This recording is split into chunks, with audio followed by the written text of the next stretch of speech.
राधे राधे, जय श्री राम। मैं अपने YouTube चैनल पूनम सरिता संगीत में आप सभी का तहे दिल से स्वागत करती हूँ और आप सबके लिए ईश्वर से मंगल कामना करती हूँ। आज हम लोग बहुत सुंदर गीत लेके आए हैं, आप लोग सुनिए। पसंद आया तो वीडियो को लाइक करिएगा और गाना कैसा लगा कमेंट बॉक्स में ज़रूर बताइएगा। अगर नए हैं तो हमारे चैनल को सब्सक्राइब करिएगा और वीडियो को ज़्यादा से ज़्यादा शेयर करिएगा।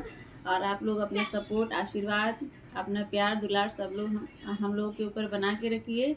आज का गाना है, एक माँ अपने लाल को समझा रही है, अपने परिवार से, भाई बहन से, अपने माँ बाप से धोखा नहीं करना चाहिए। इस गाने के माध्यम से हम लोग आपको सुनाते हैं।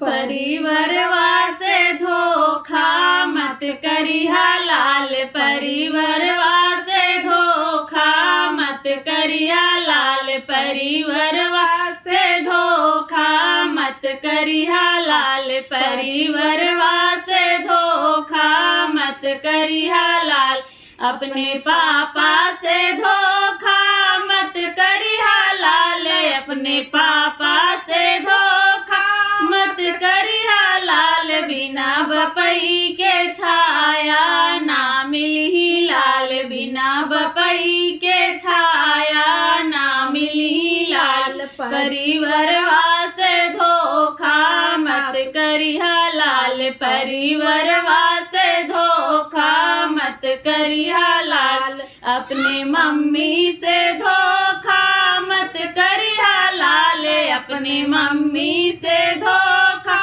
मत करिहा लाल, बिना माई दुलरवा के करिहे लाल, बिना माई दुलरवा के करिहे लाल, परिवारवा से धोखा मत करिहा लाल, परिवारवा से धोखा मत करिहा लाल, अपने भाई से धोखा मत करिहा लाल, अपने भाई से धोखा मत करिहा लाल, बिना भाई भूजा बल घटी जाला लाल, बिना भाई भूजा बल घटी जाला लाल, परिवारवा से धोखा मत करिहा लाल, परिवारवा से धोखा मत करिहा लाल, परिवारवा से धोखा मत करिहा लाल।